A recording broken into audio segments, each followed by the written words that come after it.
Ang daming ganap ngayon sa Dawin kasi malapit na ang fiesta. Nandito kami ngayon para makigulo. Char! Manonood kasi talaga kami ng Kinayahan Festival Street Dance pero di na namin naabutan. Showdown na lang naabutan namin pero super late na din. Last performer na daw to. Di man lang namin naabutan mag-perform yung Baslay. Sakto pagdating namin, katatapos lang daw mag-perform. Timing talaga. Apo Island yung last performer. Grabe, sobrang dami ng tao. Medyo malayo na kami sa sentro, kaya di ko na halos makita ang performance. Kaya sa phone ng mga nag-video na lang ako nagkikinood.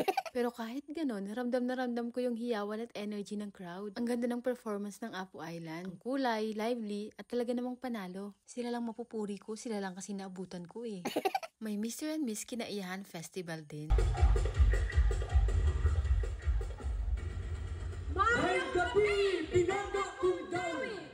Binibida nila ang mga kasuotan na nagre-representa kung saan sagana ang lugar nila. Kitang-kita na pinag-isipan at pinaghirapan. At sa mga ganitong competition ay may mga nag-i-stand out talaga. At mukhang Apo Island yon, crowd favorite talaga. Pumunta na muna kami dito sa night market, nagutom na rin kasi. Ang daming choices dito. May drinks, snacks, bread, desserts, pika-pika, mga ihaw-ihaw, at syempre, di mawawala ang lechon. Paborito ng mga taga-Dawin, or should I say, paborito lahat ng mga Pinoy. Sarap, diba? Pero for now, pass muna ako sa lechon, shawarma at saka chicken muna yung kakainin ko.